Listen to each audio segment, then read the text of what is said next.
हरे कृष्णा। सभी का स्वागत है। हम भगवत गीता का सुंदर पाठ कर रहे हैं। श्री कृष्ण हमें दिव्य ज्ञान दे रहे हैं।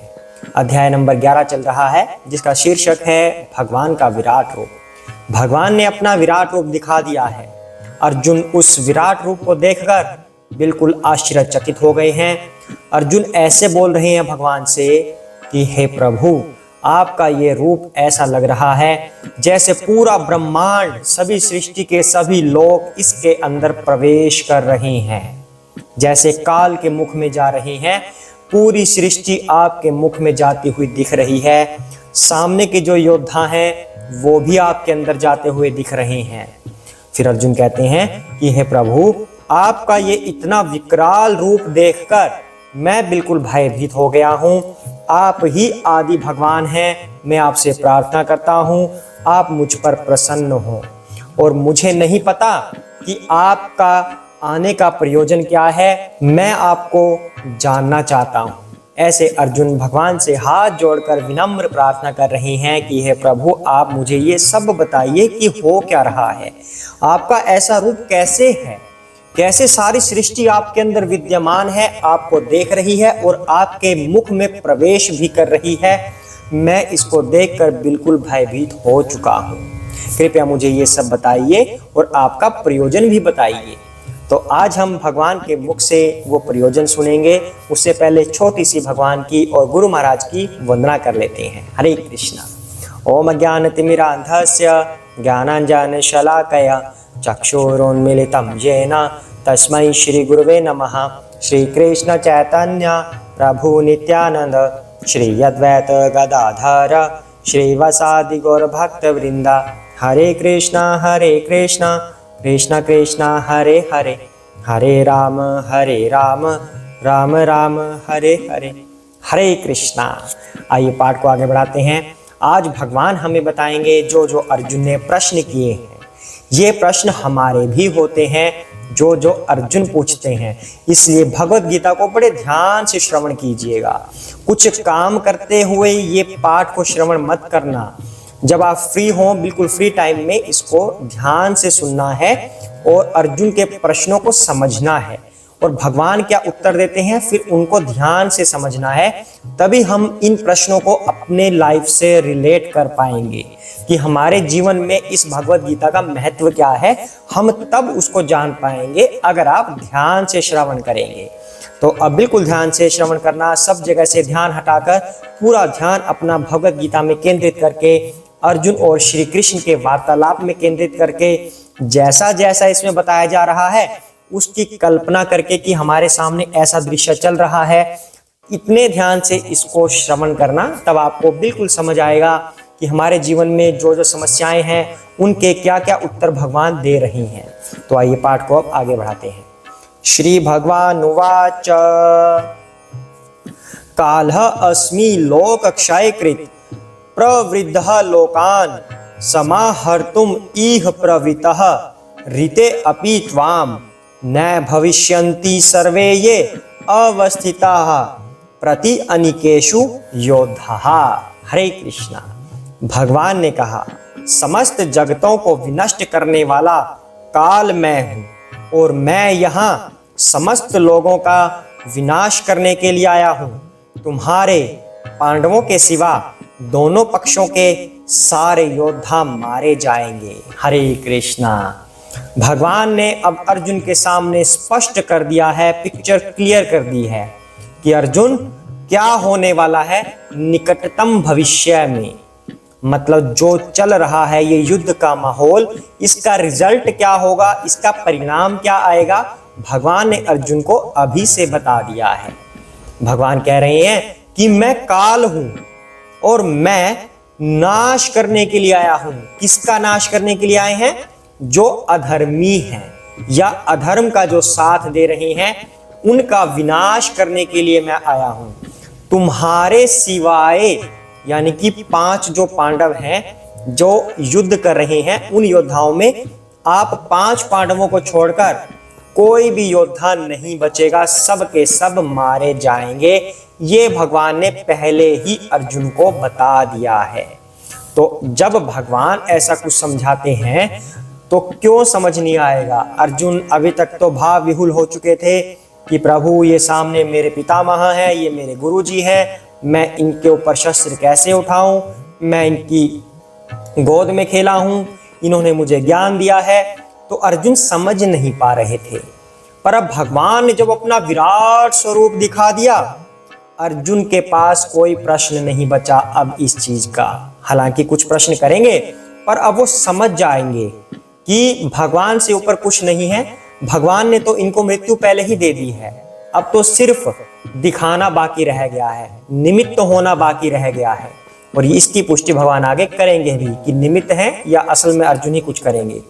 तस्मात् त्वामुत्तिष्ठ यशः लभस्व जित्वा शत्रुना भुङ्क्ष्व राज्यं समृद्धं मया एवेति निहतः पूर्वमेव निमित्तमात्रं भव सव्यसाचिन्।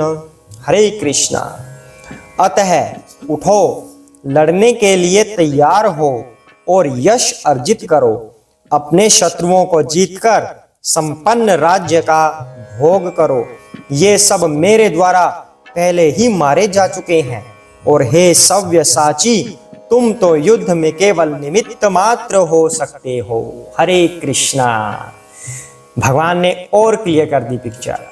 भगवान ने बता दिया कि ये लोग पहले ही मारे जा चुके हैं। जो तुम देख रहे हो कि ये सब मेरे मुख में प्रवेश कर रहे हैं, वह सत्य है। भगवान ने एक शब्द यूज किया है, सव्यसाची। तो अर्जुन को ये सत्य दिख गया है कि मेरे मुख में ये सब लोग प्रवेश कर रहे हैं, वह सच है, ऐसा ही होगा। ये तो पहले से ही मारे जा चुके हैं। मतलब भगवान ने निर्णय ले लिया, तो इसका मतलब वो होकर ही रहेगा। तो इसलिए अर्जुन को कहते हैं कि तुम सिर्फ निमित्त मात्र हो, मरना तो इनको है ही। अगर तुम चाहते हो कि तुम ना मारो तो कोई और मारेगा, लेकिन मैं तुम्हें इसका यश प्रदान करना चाहता हूं कि तुमने अधर्म को हराया है। इसलिए खड़े हो जाओ, युद्ध करो। हरे कृष्णा। आगे कहते हैं भगवान, द्रोणम च भीष्म च जयद्रथम च कर्णम तथा अन्यान अपि योद्ध वीरान मया हतान त्वम जहिमा व्यतिष्ठः युद्धस्व जेता असि रणे सप्तनान। हरे कृष्णा। द्रोण, भीष्म, जयद्रथ, कर्ण तथा अन्य महान योद्धा पहले ही मेरे द्वारा मारे जा चुके हैं। अतः तुम उनका वध करो और तनिक भी विचलित न हो। तुम केवल युद्ध करो, युद्ध में तुम अपने शत्रुओं को परास्त करोगे। हरे कृष्णा। फिर से और क्लियर कर दी भगवान ने पिक्चर। अब तो नाम भी ले दिए। कर्ण, भीष्म, जयद्रथ, अन्य महान योद्धा, द्रोण, ये सब मेरे द्वारा मारे जा चुके हैं। मतलब भगवान ने अगर निर्णय ले लिया कि इनको मरना है तो वो मारे गए। मतलब इसमें कुछ और शंका रखने की आवश्यकता नहीं है। भगवान ने जो सोच लिया वही होता है, क्योंकि इतने सारे ब्रह्मांड, इतने सारे देवी देवता, सब का संचालन भगवान कर रहे हैं अप्रत्यक्ष रूप से। भगवान को खुद कुछ करने की आवश्यकता नहीं होती, लेकिन भगवान ने सभी देवताओं को इंस्ट्रक्शन दी है, सबको अलग अलग कार्यभार सौंपा है कि कैसे ये सृष्टि चलानी है। तो जैसे हम प्लान करते हैं ना कि ये प्लान कर लिया तो इसका रिजल्ट ये आ जाएगा, पर वो रिजल्ट आता कहाँ है। हम सोचते कुछ है और होता कुछ है, लेकिन भगवान जो प्लानिंग करते हैं वही एग्जैक्टली होता है। उसके अलावा पत्ता भी इधर उधर नहीं हो सकता। तो यहाँ पर भगवान कह रहे हैं कि ये लोग मेरे द्वारा पहले ही मारे जा चुके हैं। अतः तुम उठ खड़े हो, और जो ये छोटी सी बस ये बची है ना, जिसे हम कहते हैं कि बस फॉर्मेलिटी बाकी बची है, उस फॉर्मेलिटी को पूरा करो और यश प्राप्त करो। अब भगवान ने पहले ही भविष्यवाणी कर दी कि तुम अवश्य ही युद्ध में जीतोगे, इन सब को परास्त करोगे। अब इसका बिल्कुल सटीक उदाहरण क्या है, कैसे हम यकीन करें कि भगवान सही कह रहे हैं। जब युद्ध खत्म हुआ था तब रथ के ऊपर श्री कृष्ण और अर्जुन विद्यमान थे। तो होता क्या है, पहले सारथी उतरता है, फिर वो अपने प्रभु को उतारता है, मतलब जो उसका स्वामी होता है, कि आइए स्वामी अब आप नीचे उतरिए युद्ध की समाप्ति के बाद, पर यहां पर उल्टा हुआ। श्री कृष्ण ने बोला, पार्थ रथ से नीचे आओ, युद्ध समाप्त हो चुका है, हम जीत चुके हैं युद्ध, अब नीचे उतरो। तो अर्जुन को लगा कि कोई बात नहीं, मेरे मित्र हैं, मेरे प्रभु भगवान भी हैं, तो मैं नीचे उतर जाता हूं पहले, इसमें क्या बड़ी बात है। अर्जुन रथ से उतर गए। भगवान ने कहा थोड़ी सी दूर जाओ, रथ से थोड़ी दूर जाओ। थोड़ी दूर हुए अर्जुन। भगवान ने कहा थोड़ी सी और दूर जाओ, थोड़ा और दूर, पीछे हट जाओ, थोड़ा और दूर हट जाओ। जब एक निश्चित दूरी पर अर्जुन चले गए, तब भगवान रथ से स्वयं उतरे। जैसे ही भगवान उतरे, एकदम से बड़ाम, रथ ब्लास्ट हो गया, रथ के टुकड़े टुकड़े हो गए। अर्जुन देखकर आश्चर्यचकित, हे प्रभु ये कैसी माया। भगवान ने अर्जुन की रक्षा इस तरह से की, तो इसका मतलब क्या हुआ, जब युद्ध हो रहा था तब पता नहीं कितने अस्त्र शस्त्र मिसाइलें, उस समय की जो मिसाइलें होती थी वो रथ के ऊपर गिर रही थी हर दिशा से। सभी योद्धा अर्जुन को मारने के लिए तत्पर थे कि इसको अगर मार दिया तो युद्ध हमारे पक्ष में आ जाएगा। पता नहीं कहां कहां से कितने तीर आए, कितनी मिसाइलें उसके ऊपर गिरी, पर भगवान कृष्ण वहां पर उपस्थित थे, हनुमान जी ऊपर उपस्थित थे, तो सारे की सारी मिसाइलें और तीर एब्जॉर्ब कर ली गई रथ के द्वारा। उनका कोई प्रभाव नहीं दिखा, वो सब की सब उसके अंदर दबी बैठी रही। जैसे ही भगवान उतरे, अब हनुमान जी भी उतर गए, हनुमान जी उनकी रक्षा के लिए थे, तो जैसे ही भगवान उतरे उसी समय उन मिसाइलों ने अपना कारनामा दिखाया और रथ का विस्फोट हो गया। अब ये देखिए भगवान की कितनी जबरदस्त प्लानिंग थी। भगवान श्री कृष्ण ना होते तो अर्जुन कभी युद्ध ना जीत पाते। तो ये बात सत्य कह रहे हैं भगवान की, हे अर्जुन तुम युद्ध करो, तुम अवश्य ही इनको परास्त करोगे और विजयी होगे। भगवान ने ये वाणी सत्य ही कही थी। जैसा भगवान प्लान करते हैं वैसा ही होता है।